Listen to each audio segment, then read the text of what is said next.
¿Qué sucede en el país? Tendencias del acontecer nacional en análisis situacional. El más reciente Monitor País de Interlaces revela que 77% de los venezolanos considera que, económicamente hablando, en el año 2017 les fue peor que en el año 2016. Para analizar esta situación de manera franca, abierta y sincera, he invitado al ministro de Educación, Elías Agua, vicepresidente del área social. Fue vicepresidente de la República entre el 2010 y el 2012. Es también miembro de la Dirección Nacional del PSUV y un dirigente fundamental de la Revolución Bolivariana. ¿Qué sucede en el país? Tendencias del acontecer nacional en análisis situacional. ¿Qué sucede en el país? Tendencias del acontecer nacional en análisis situacional. Bienvenido, Elías. ¿Cómo estás? ¿Cómo estás, Oscar? Gracias por invitarnos a tu programa.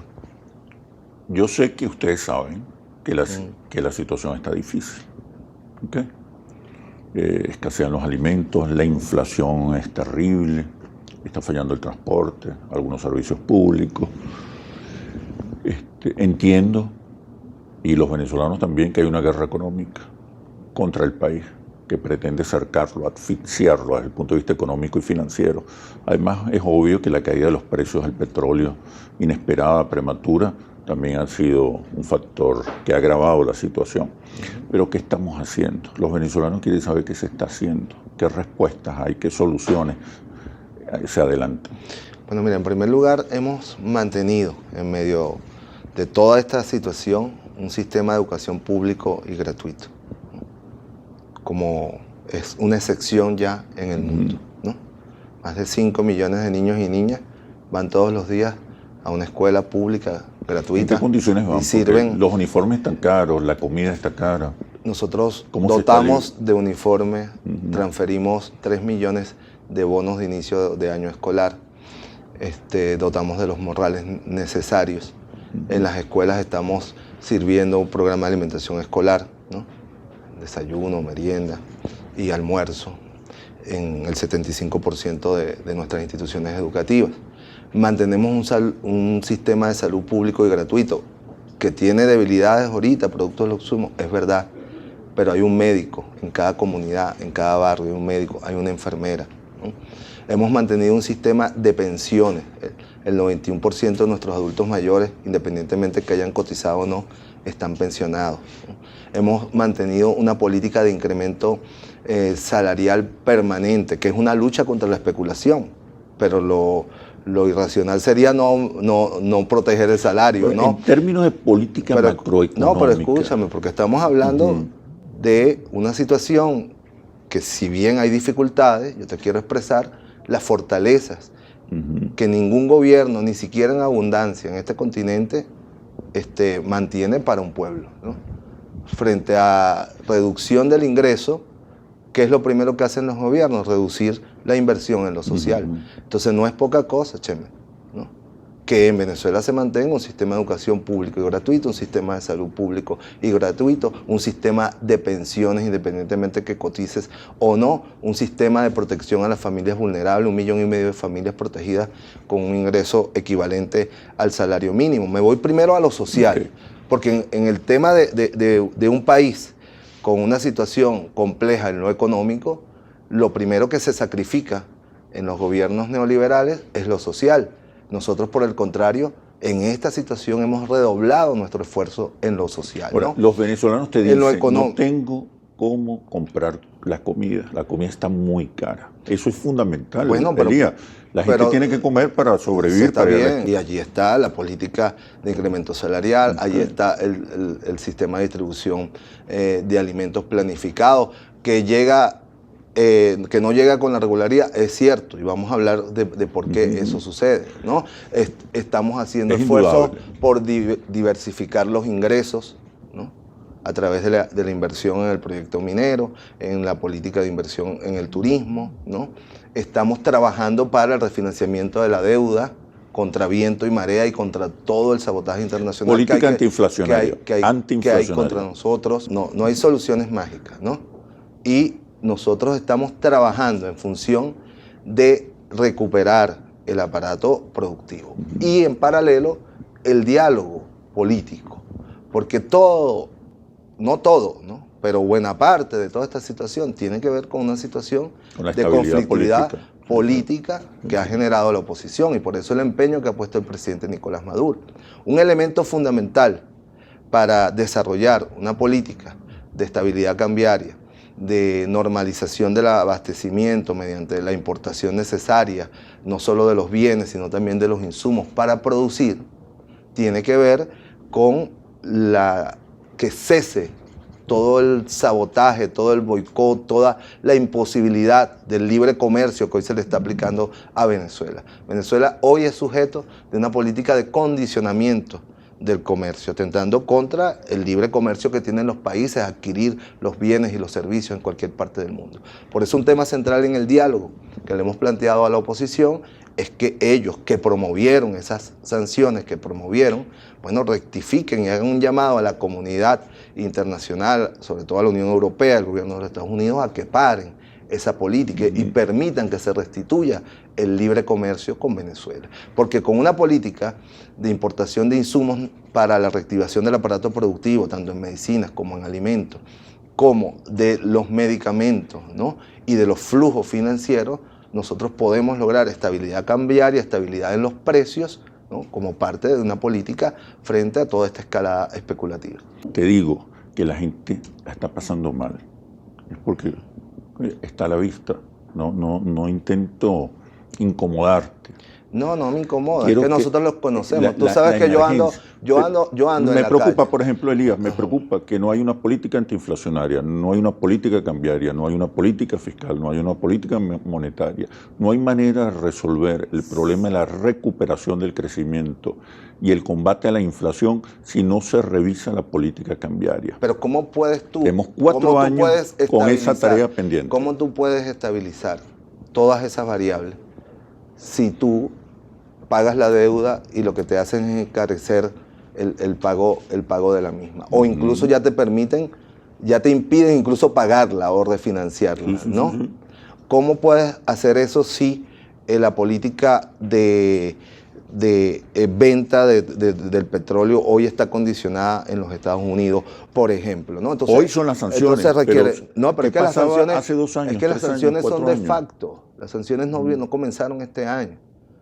Las sanciones son el resultado de un producto. Contra la guerra económica. Estamos hablando de política y la estamos haciendo. El presidente Nicolás Maduro, este año, por ejemplo, se estableció la política del DICON. Ahora, no ha sido sostenible producto de todo este cerco financiero, es verdad, pero hubo una política, hay una política, ¿no? Que es un intercambio legal en una subasta, mientras se mantiene. Bueno, ¿qué ha sido el efecto? Bueno, atacar ese mercado y colocar el dólar paralelo, bueno, en los niveles que ya conocemos. Y la economía hemos logrado el desarrollo de la inversión. La situación es difícil. Yo particularmente, sabes que ando en la calle por mi trabajo. Ando desplegado. Nadie puede negar la sensibilidad social y la preocupación del gobierno. Pero tampoco el dramatismo que imponen algunas o que intentan imponer unas élites es lo que está en el pueblo. ¿Cuál dramatismo? El pueblo venezolano. El pueblo venezolano es un pueblo batallador. Está viviendo circunstancias difíciles. Muy difíciles. Pero por algo. A eso que me refiero. Bueno, por eso. Pero no coloques una situación de expresión muy propia de sectores intelectuales, de la pequeña burguesía, de un dramatismo, porque este pueblo está acostumbrado a batallar. Y este pueblo tomará la decisión, que es lo que nosotros pedimos, que se le permita tomar en el 2018 con absoluta libertad, sin condicionamientos, sin chantajes económicos y sociales. El pueblo venezolano sabrá lo que tiene que decidir en el 2018, Chemer. Entonces, permitamos, faltan meses para esa elección. Permitamos, lo que le hemos planteado a la oposición, una tregua de estabilidad política, social y económica para que el pueblo venezolano avance, ¿no? Y nosotros estamos absolutamente batidos por tratar de minimizar los impactos que toda esta situación está generando en la población. Lo que te quiero decir es que no pretendas tú aquí acorralarme qué están haciendo, qué están haciendo. Nosotros estamos batallando todos los días. ¿Qué hace la oposición por el pueblo venezolano?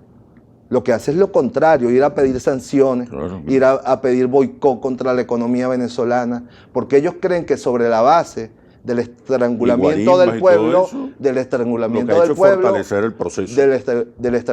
del pueblo van a ganar unas elecciones presidenciales, ¿no? Bueno, ese es su problema. Nosotros todos los días estamos trabajando en lo económico, en lo social, ¿no? En la estabilidad política, en la recomposición de nuestra economía, en lo productivo. Ahora no estamos jugando solo. Cada pieza que movemos a favor de solucionar todos estos problemas que tú has expresado y que son reales, bueno, cuentan con una pieza que te los tranca, con una pieza que te los corta. Ahora, ¿qué vamos a hacer frente a eso? ¿Nos vamos a poner a llorar? ¿Nos vamos a poner a reír? No, vamos a luchar. Nosotros vamos a luchar junto a nuestro pueblo. Nosotros nos encontrarán en las calles. Yo toda esta semana he estado en las calles, en los campos, en los barrios, etcétera, junto a nuestra gente. Nosotros estamos dando esta batalla junto a nuestra gente. De manera que Chemel, yo conozco, sé y comprendo la situación que está, pero también sé y comprendo de la moral de un pueblo, ¿no? Que no dramatiza, que sí está angustiado, que sí le duele lo que está pasando, pero que no se rinde porque ha sido su batalla de toda la vida, la lucha contra las adversidades. Totalmente. Y nunca como antes tuvo un sistema de protección social. Por eso yo te digo, es verdad que la comida está carísima, etcétera, pero es verdad que hoy hay un 90% de pensionados.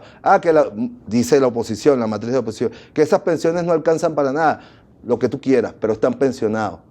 Hace 19 años llegamos al gobierno en este periodo de diciembre. Hace 19 años solamente 200.000 viejitos tenían su pensión, ¿no?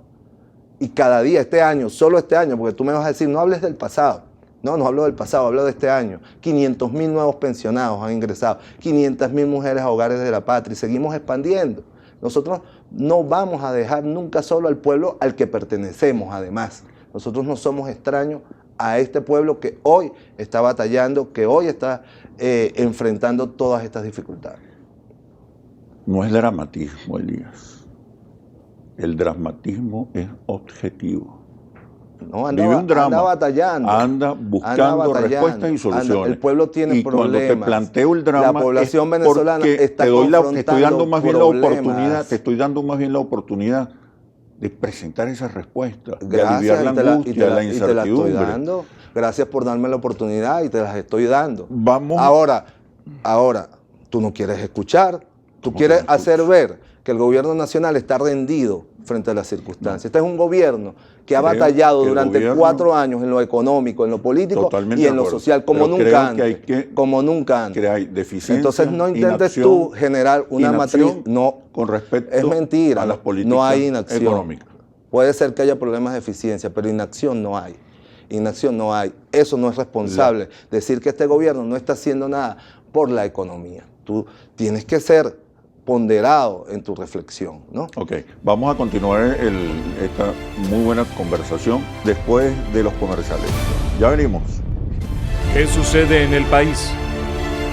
Tendencias del acontecer nacional en Análisis Situacional. ¿Qué sucede en el país?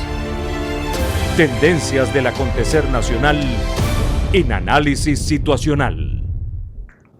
Bueno, Elías, muy bien el debate, pero no quiero terminar el programa sin referirme al tema de la corrupción, la lucha contra la corrupción, que ha continuado, para no decir iniciado, que ha continuado el gobierno del presidente Maduro, sobre todo con respecto a lo que ocurre en la industria petrolera. ¿Qué pasó? Mira, estamos muy conmocionados, pues, porque aplicar la justicia sobre compañeros que fueron compañeros de trabajo siempre es duro, pero no hay opción cuando se trata de poner frenos, ¿no?, a ese flagelo que es la corrupción venezolana y que en un momento como el actual pesa mucho más, pues, ¿no? Pesa mucho más porque cada dólar, cada bolívar que se desvíe es menos recursos para confrontar esta situación. Económica, y especialmente la industria petrolera, que tiene que ver mucho con lo que hablábamos anteriormente, con pasión, que era la recuperación económica del país. Sin duda alguna, Venezuela es y será un país que vivirá de sus ingresos petroleros por muchas al fin de la era petrolera. décadas. Lo que hay es que complementarlo con otros sectores que logren producir unos 10 mil millones de dólares está más, unido con etcétera. respecto a la lucha contra la corrupción. El hecho de que haya camaradas acusados de corrupción debilita. Mira, es que el chavismo crea expresó, rupturas, o por el contrario el fortalece. chavismo expresó cuando llegó al poder hace 19 años precisamente un anhelo de lucha contra la corrupción, ¿no? Y creo que hemos avanzado en algunos aspectos, pero sin duda el fenómeno persiste, ¿no? Y es duro que compañeros pues caigan en eso. Pero el chavismo también es justo, ¿no? Y el chavismo piensa y cree que esta lucha debe hacerse con equilibrio, con ponderación, con respeto a la dignidad humana, ¿no? En el marco de la Constitución, de la justicia, y que debe ser que la gente sienta que no solo es a un sector, sino que efectivamente es una lucha contra el flagelo como fenómeno cultural, ético, administrativo, no es contra personas, ¿no? Obviamente que hay que castigar a las personas públicas o privadas, porque en todo hecho de corrupción hay un concierto con un privado. Esto es importante porque siempre se quiere hacer ver que los funcionarios son los corruptos, ¿no? Donde hay un funcionario corrupto hay un empresario corrupto. Donde hay un empresario corrupto hay un funcionario corrupto. Claro. Entonces creo que es indispensable seguir desde el punto de vista penal combatiendo la corrupción, pero también desde el relanzamiento de una cultura de valores. Yo lo he dicho, mira, la mejor vacuna contra la corrupción es no querer ser rico.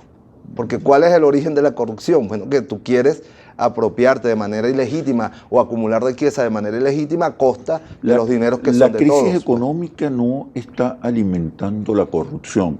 Me explico. Cuando alguien agarra 2 harinas pan. Estoy hablando de todos los niveles. Es verdad. La bombona de gas que la revende. La bombona de gas que la revende. Por eso es muy importante. ¿Qué se está haciendo para recomponer culturalmente esos valores? Porque la mayoría de los venezolanos, fíjate que en los estudios cualitativos, cuando la reflexión del grupo se profundiza, hay un acuerdo entre todos los participantes de que la crisis de valores es la raíz de todos nuestros problemas. Correcto. Y en momentos una reflexión ética. Sí, y en momentos de desajuste estructural, ¿no? y económico, político, esto se potencia y aparece lo que yo he llamado la bobera, ¿no? Que es el fenómeno ocurrido en 1814, donde un demagogo como José Tomás Bove, bueno, levantó y desestructuró todo el Estado y acabó con la República, ¿no? Y bueno, todo el mundo se consideró con el derecho de saquear, de asaltar, de matar, ¿no? Entonces, tenemos que parar esto a tiempo. Y se para con 2 elementos, sin duda alguna. Uno, el castigo penal.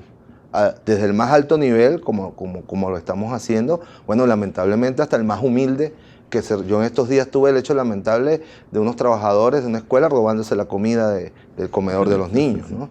Lamentablemente, con todo el dolor del mundo, los puse a la orden de la Fiscalía, ¿no? Pero por otro lado, como tú dices, una recuperación desde la familia, de los valores. La crisis de la familia. Eso es fundamental. Tú no puedes estimular en tus hijos un consumo ilimitado, ¿no? O transmitirles la idea de que a cualquier costo se pueden tener todas las cosas que uno aspira, que uno anhela, ¿no?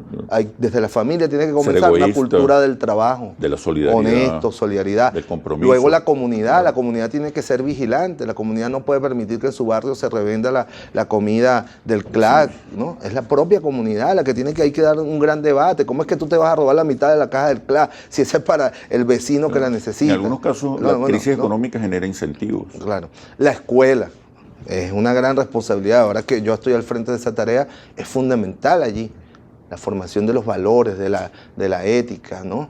de la preservación, de la lucha contra el derroche, una cultura del mantenimiento, del ahorro. Son colocar procesos a largo plazo. Sí, pero hay que darlos. Hay que iniciarlo. Todos los días, ¿no? Me imagino.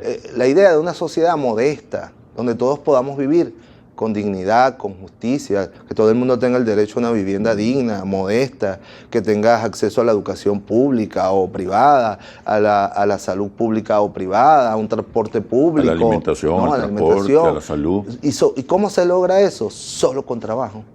Solo se puede distribuir equitativamente lo que se produce. Y tenemos que recuperar entonces una cultura del trabajo, de la producción, de lo honesto, y que así como no hay soluciones mágicas en lo político, nadie se hace rico de la noche a la mañana, y mucho menos nadie puede pensar en hacerse rico a costa del dinero y de los recursos que son de todos los venezolanos y venezolanas. Bueno, Elías, muchísimas gracias. Y no quiero despedir el programa sin reivindicar mi intención de transmitirte por diferentes canales, a ti y al gobierno, transmitirte la preocupación y la angustia que hoy viven la mayoría de los venezolanos. Y lo comprendemos. Sin que suene a drama. No, lo comprendemos así y te valoramos mucho siempre tu opinión, tu preocupación, y la sabemos. Lo que yo quería expresarte porque además es que no venimos creas que nosotros estamos en una burbuja, lo sabemos. Y estamos preocupados, pero no nos toca a nosotros el papel de rendirnos ni de cruzarnos de brazos, sino de batallar. Y tú sabes que venimos allá. El hambre la tuvimos muy cerca. Y eso nos ha generado una sensibilidad. Y tú sabes qué es lo más a lo largo de nuestra vida. Que lo vimos desaparecer de Venezuela en la primera década de este siglo. Sí. Y no va a volver a aparecer estructuralmente. Suerte. En eso se nos va la vida, Oscar. Suerte. Así culmina este análisis situacional. Los espero el próximo domingo por Globovisión. Aquí nos vemos todos.